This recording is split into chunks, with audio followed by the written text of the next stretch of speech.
I'm Brian Cannon, this is Microdot, welcome back.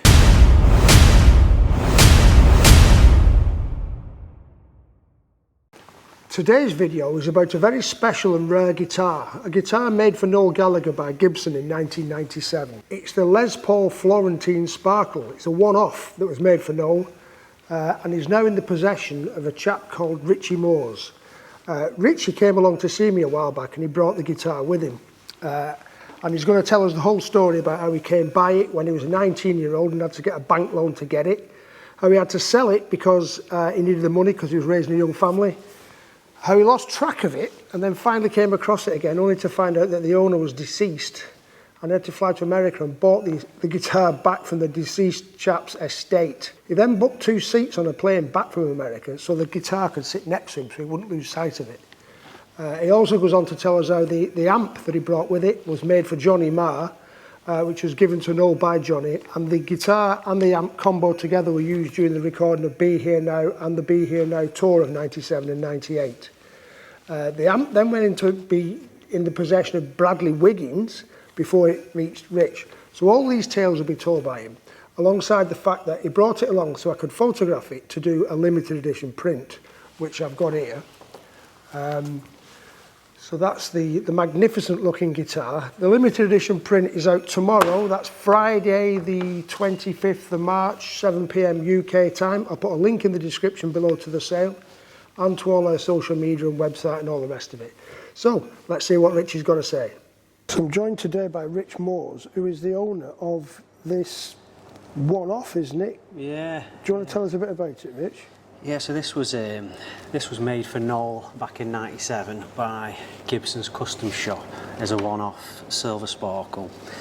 Les Paul Custom Florentine. So what makes it different to a normal Les Paul is it has the F-holes in the body, which is a bit of weight relief there then. And Noel was famous for playing, you know, semis around that time, whether it be an Epiphone with the Riviera or a Sheraton. And yeah, so this is obviously Les Paul's answer to it, and it's so they made that, so it's a hollow body to counter the weight issue, exactly, right? yeah. And that's what makes it unique, is it? Yeah, very. And when it come up, it said custom order for Oasis / Noel Gallagher, and then it actually said afterwards in brackets gifted. So I don't believe he paid a penny for it. Wow. But yeah, he used it all over the album Be Here Now, and then obviously on the Be Here Now World Tour. Noel got rid of quite a few guitars back at the end of the 90s, early 2000s, so you could pick them up around that time for maybe £3,000–4,000, but you're talking 10 times that now. So how did you come by it?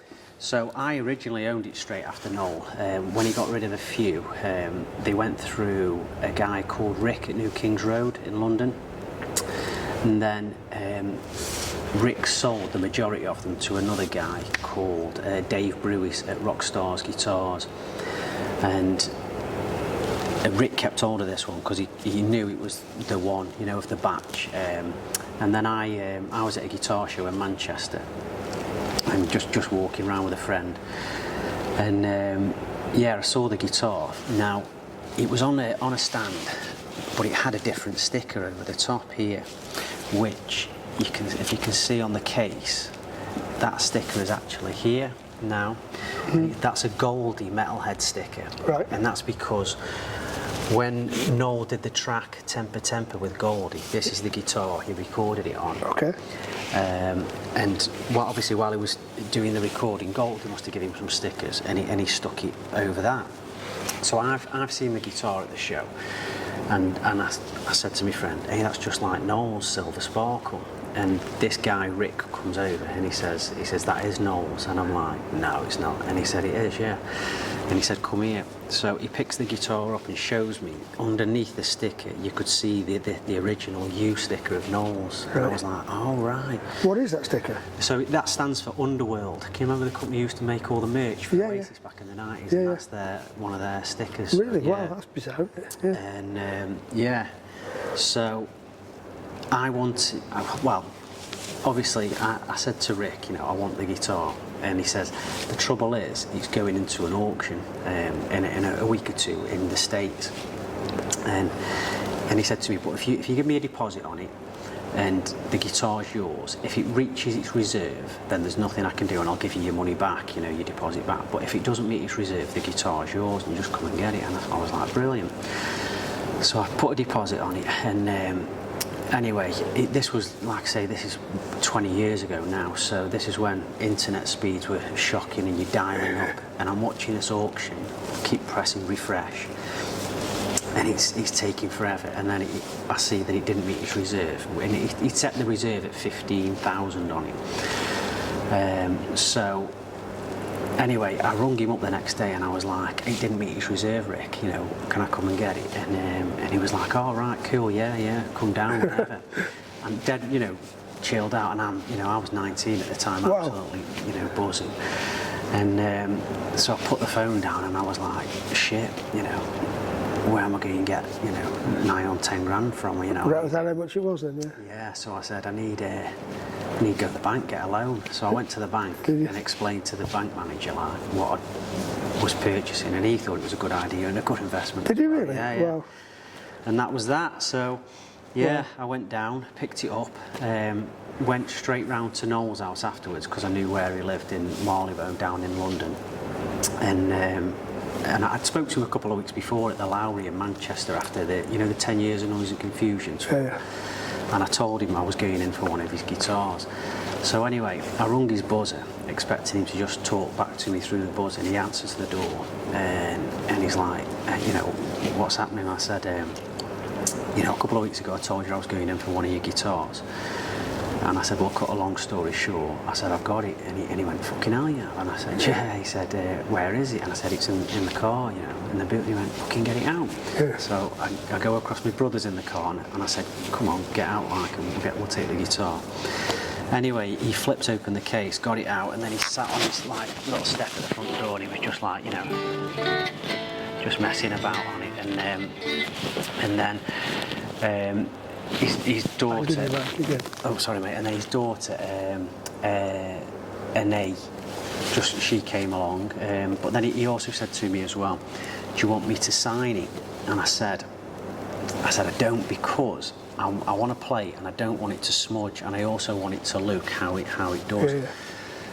And he was like, no, that's cool. He said, I'd rather it go to somewhere where it's going to get played rather than, you know, tucked away, you know, with a collector type thing. In hindsight, I wished I'd got the back of the headstock signed, you know, but I've spoke to him since, and that is going to, you know, happen. Yeah. So a few years later, you know, time moves on.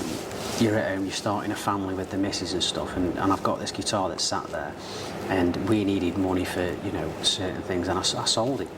And I just thought, yeah, I'll just get another, because there was that many available back, you know, a few years ago. There was probably 10 or 12 available. What, you mean, not one of those? No, of Noel's? Noel's guitars, right, okay. yeah. So, and I'd been offered certain ones a year or two later, and you know, nothing that took me fancy, because this is, you know, a complete one-off, and I've also seen him use this live on stage at Newcastle Arena back in '97 on the Be Now tour. So yeah, and then that was that. But when I'd sold it, the day I sold it, the guy came from UPS to collect it, and I knew then it was a mistake. And I contacted the guy who I sold it to and said, look, I've made a big mistake. Any chance I can get it back? And I didn't hear anything for a week.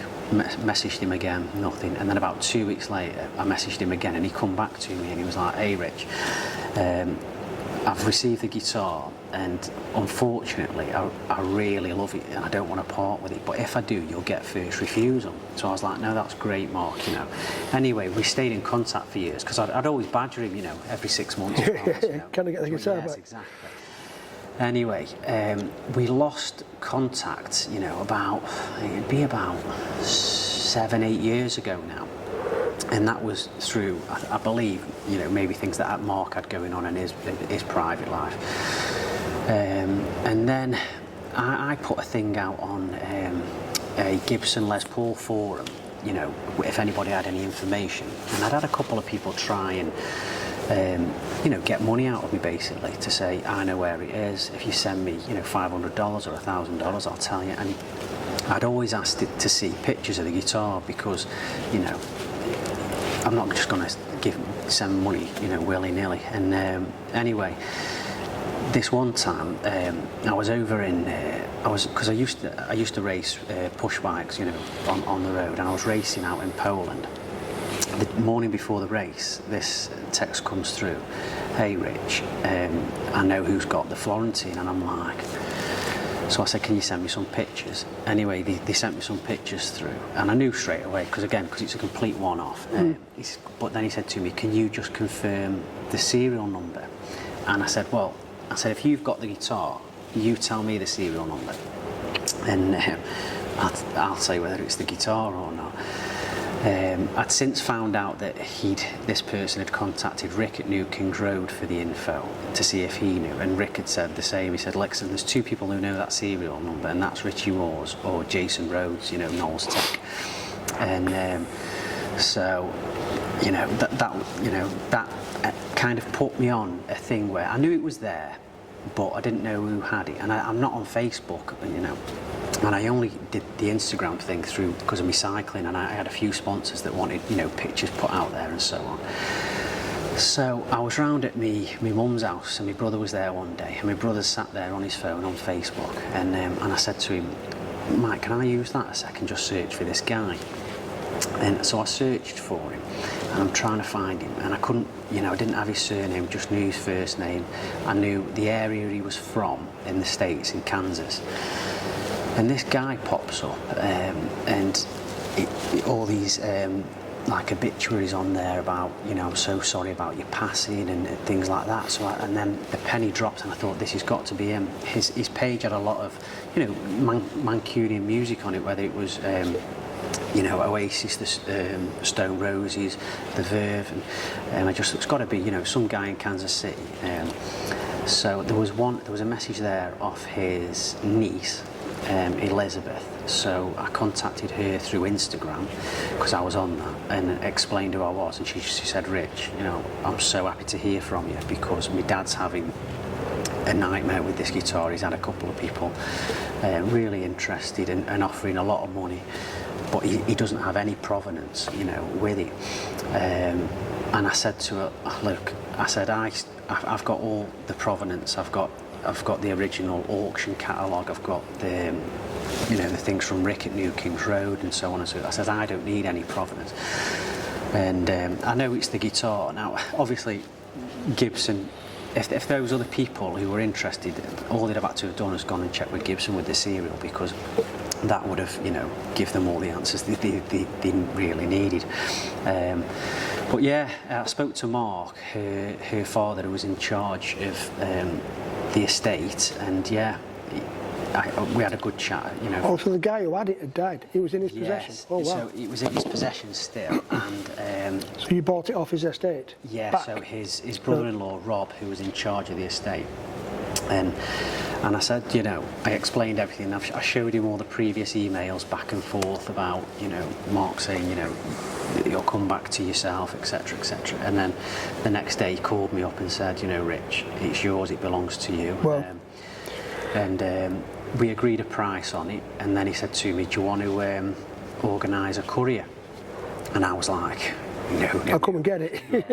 So I said, I'll come across and grab it. And he was like, are you sure? And I'm like, yeah, you can't send that. So this was on the Tuesday. I flew out to New York on the Friday, and then New York to Kansas City. Picked up the guitar, stopped the night in Kansas City one night, and then straight back the next day to Manchester. And brilliant. That was that. So yeah, and she was back. So go on, Rich, what's this? Because I noticed in some of those pictures in the magazines there, that matchless amp is in it as well. So what's the story behind the amp? Yeah, so this amp was made for Johnny Marr by Matchless in January '97. And he must have told Noel how good it is and how loud it is, and basically lent it to him straight away. So the first time I clapped eyes on it, Noel was playing this guitar through it on the Right Here, Right Now documentary on the BBC. And then he took it on tour, and it features, and you'll see it on all the shots on the Be Here Now World Tour. And yeah, it's just, you know, that to me is like the sound of that tour and that era, you know. It's a crazy amp as well, Super Chief 120. It's just mad loud. But I actually had it off Sir Bradley Wiggins. Really? He had it off Johnny Moore. So after Noel had used it for a couple of years, he gave it back to Johnny. And then, I don't know how, but Brad Wiggins ended up having it off Johnny, and then I had it off Brad, and here we are. So yeah, it's a cool piece, that. It is. I'll have to show on the, just beneath all the switches, Yeah. Big Dog's Bollocks. So that was put on by Jason Rhodes, that was. Right. I spoke to Jace about that a few years ago, and he said, yeah, just because it was just mad, it was like blow your head off, these things, and he said he just did the strip and stuck it on there, like, just for a laugh. I've got to get So some. it's good to keep it on. Yeah, definitely. So Jason Rhodes put that on. Yeah. If that's in focus or not, but Big Dog's Bollocks. So there you have it. The Noel Gallagher Sparkle custom guitar made for him by Gibson in '97. Link to the description below to the print sale, and I'll see you again soon. Next video, out pretty much next week I think, is going to be me and Owen Morris talking about both our involvements in the Morning Glory project. So from 10 years to do the first one, then 7 months, they're coming out 1 or 2 a week now. So thanks for your interest, it means the world. See you soon.